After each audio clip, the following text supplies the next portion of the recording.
Pagka ganito history mo, napakasarap tingnan boy. Sa 7 panalo, isa lang yung talo. At syempre, ginagawa ko yan sa rank game, naka 5 man pa yan boy. Shoutout nga pala sa mga kasama dyan na Miss Choco, sabit lang ako. At dahil sa bagong sistema ng pagbabap, hindi na ako makapag-cut. Chill game lang idol. Pa-content. Tapos shoutout daw kay Benera, sino yun? Ito yung tumawag sa akin ng Benera, ang lala mo boy ah. Pasalamat ka, gwapo ka, pero bakit ka tumipi? At dahil nakilala ka, hindi talaga maiwasan yung pagtulungan. Lumundag si Teresita, kawawa naman yung gold grab. At grabe naman talaga, kumumbo si Gusayon, Epal yarn. At nakikipaglaban mag-isa si Teresita. Halaka, kaya mo ba to boy? Nagbibiro ka ba? Sa puntong to, mag-i-stack lang sana ako sa mid lane at talaga namang masyadong papansin si Gusion Dragol.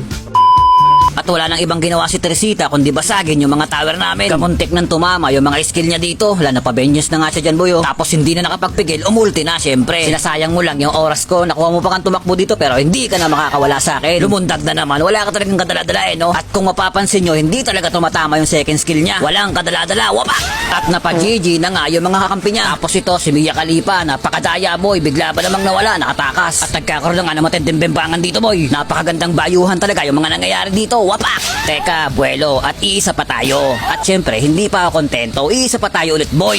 Ayan, nakatikim kayo ng tag-iisang kaltok. At dahil tulog pa sila, magpupush tayo. Ay, buhay na pala si Mia Khalifa. Unang suntok, hindi tumama. Eto kaya, may iwasan mo. First time lang nito, makakita ng one hit, sabay pasok ulit tayo, boy. Pag konyat ko, hinarang ba naman ng Estes? Edi ikaw na lang. Makulit ke, ayoko nang harang-hara. At kahit nga si Federico dito, nanlalambot. Sakit ng tower, recall. Ay, wala pala boy recall kasi cooldown. At napanice si Federico, naputol daw yung win streak niya dahil sa amin. Huwag kayo iiyak. Pasensya na, nakaharap nyo yung bihasa. Victory! Hindi lang naman win streak yung kaya kong putulin. Pati yung mga betlog nang hindi naman nakapalo.